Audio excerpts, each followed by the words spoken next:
فأبصرهم فسوف يبصرون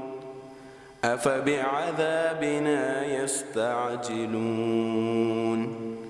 فإذا نزل بساحتهم فساء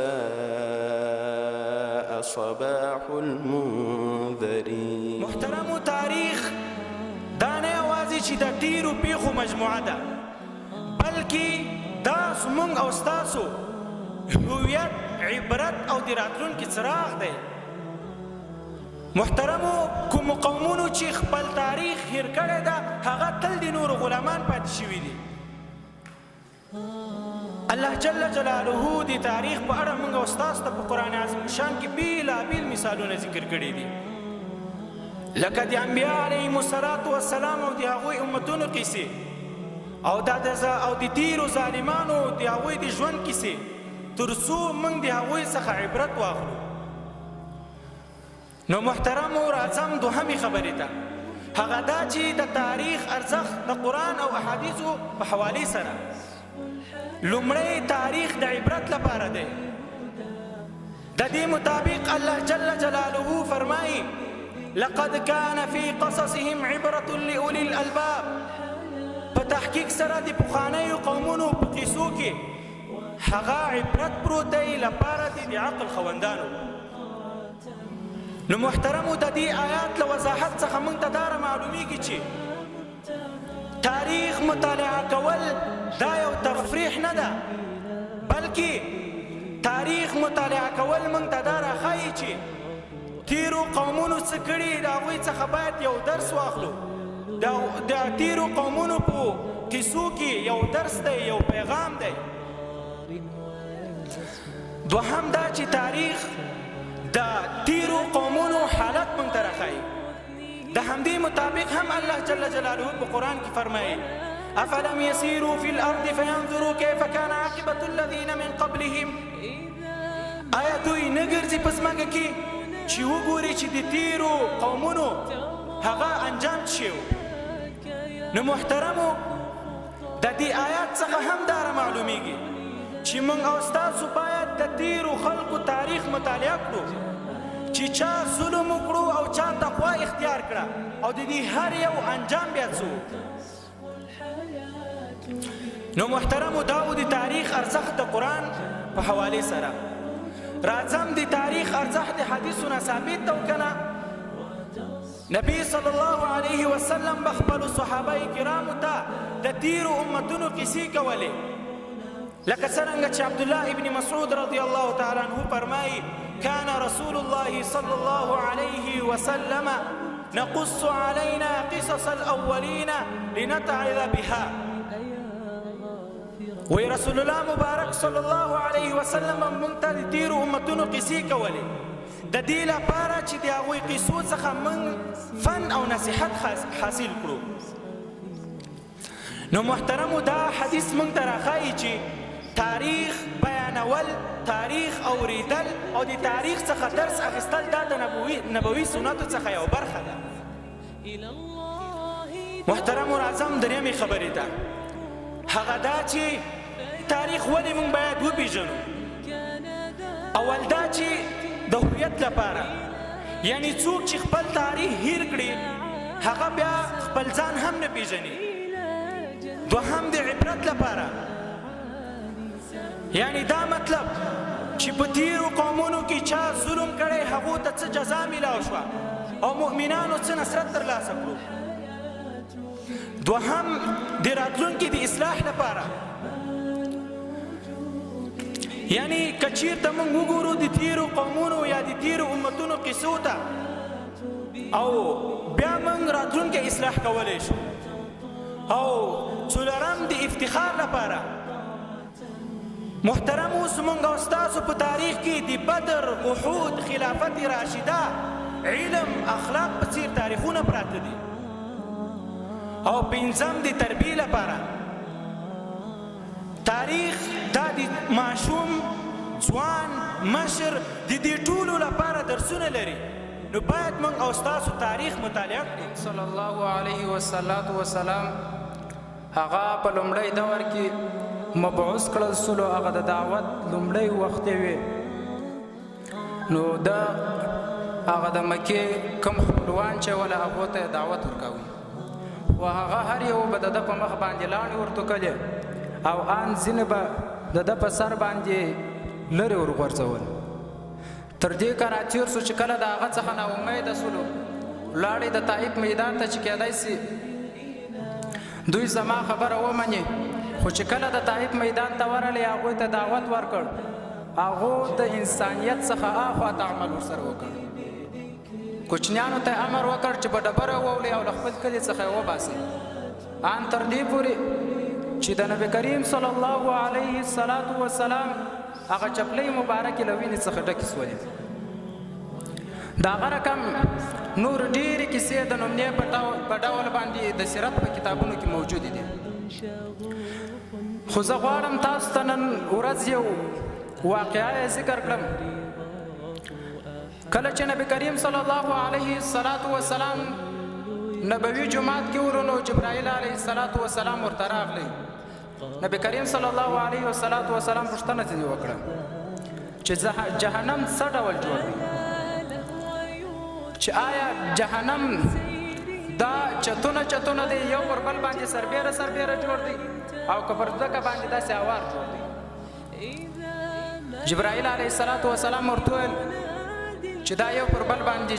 سربیره دی سر پر سر یو پر بل باندې دا جهنم جوړ دی نبی کریم صلی الله علیه وسلم ورته وویل چې دا څو چاته دی جبرائیل علیه السلام ورته وویل چې اووه چاته دی ولکم دی هغه ورته وویل چې لومړی هغه جهنم دی دویم حطمه دریم لظه څلورم سقر پنځم سعیر شپږم هغه جهیم وم هاویه دغه اووه جهنمونه یې ورته ذکر کړل او ورته ویې ویل چې تر ټولو په لوړه رتبه کې چې کوم جهنم د هغې نوم دی جهنم او تر ټولو چې په کښته رتبه کې دی په لاندې رتبه کې دی او د ځمکې په بیخ کې دی د هغه نوم هاویه ده او د دې هر یو جهنم د ابتدا او انتها تر مابینځ د 500 کلونو مزل اولاد اخري شپه دا روان یما سبا ته سوي چغې کړمه مصطفی ته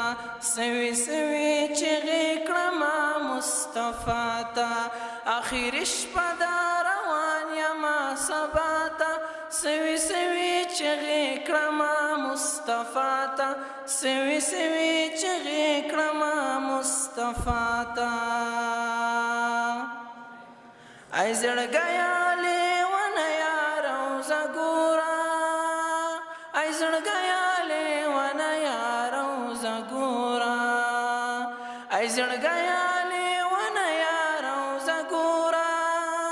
ای زړګیا لیونه یا روزه ګوره په لیدوی دا کلو مینه کړم ماته سوي چغې کړمه مصطفی ته اخري شپه دا روان یما سبا ته سوي چغې کړمه مصطفی ته سوي چغې کړمه مصطفی ته اوس به څنګه په عجم باندې صبرېږم اوس به څنګه په عجم باندې صبرېږم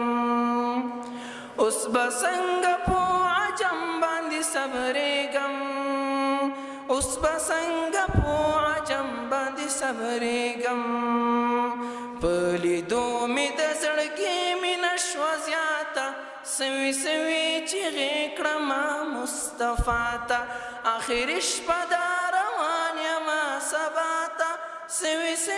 چغې کړمه مصطفی ته سوي چغې کړمه مصطفی ته مسافر یم کړې دلې افغانی یم مسافر یم کړې دلې افغانی یم مسافر یم کړې دلې افغانی یم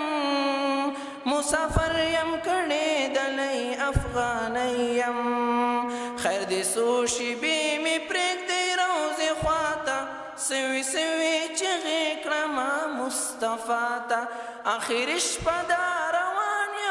سباتا سوي سوي چغې کړما مصطفی ته سوي سوي چغې کړما مصطفی ته.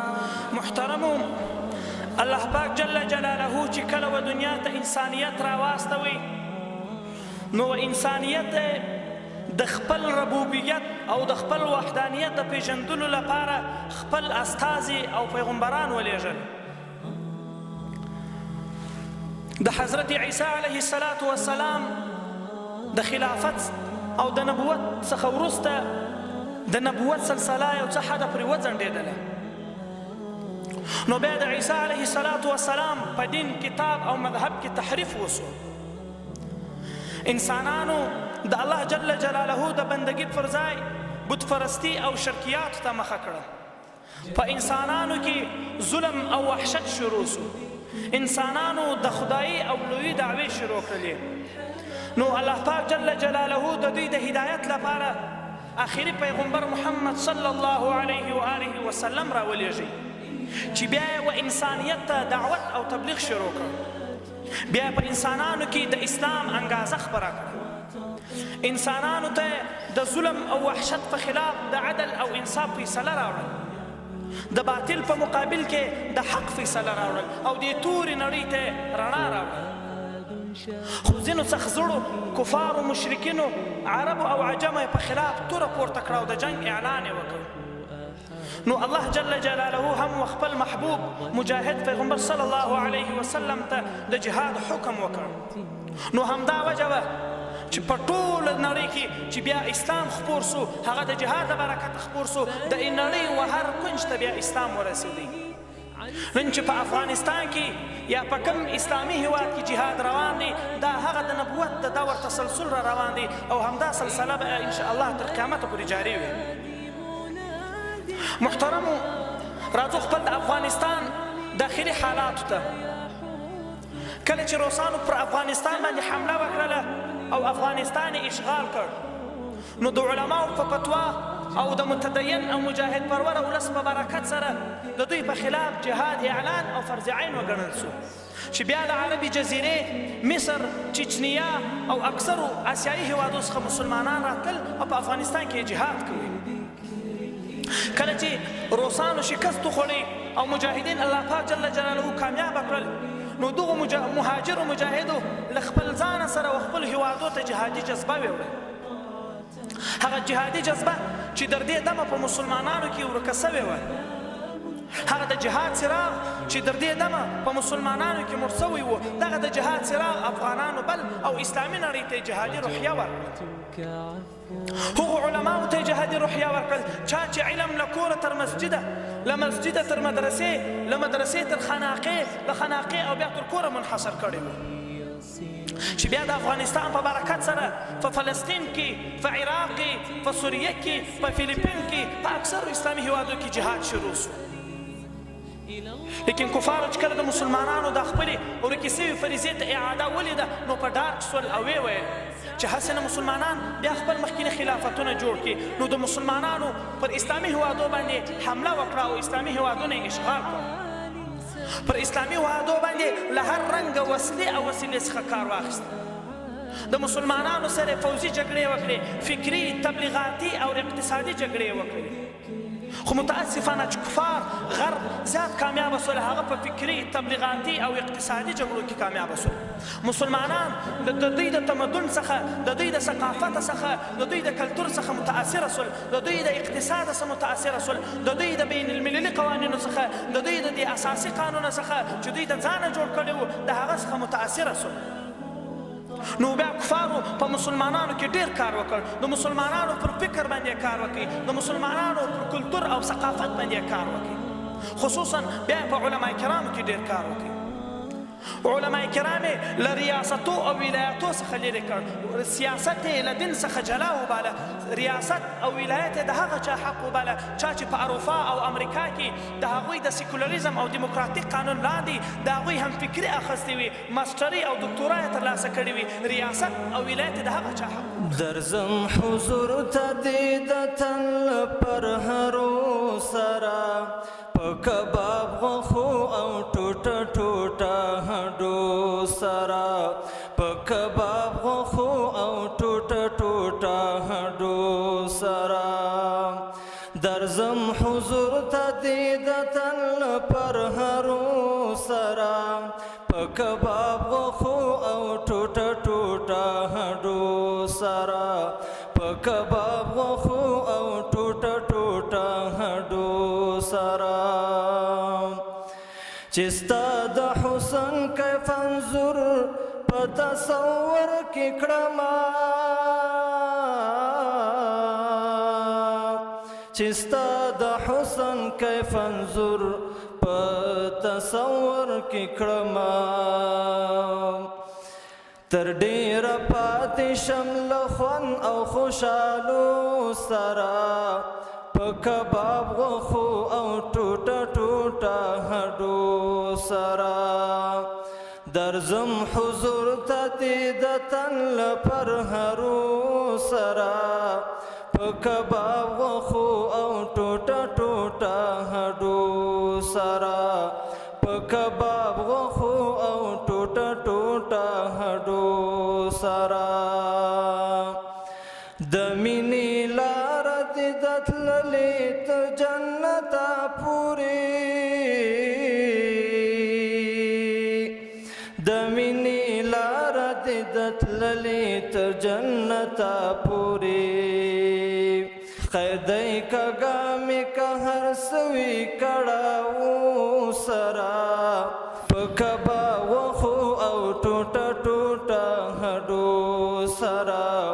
په کباب غوښو او ټوټه ټوټه هډو سره چې نیمه شپه شي شمع مړه شي او تیاره خوره شي چې نیمه شپه شي شمع مړه شي او تیاره خوره شي تا یادومه له آهنګ او له نغمو سره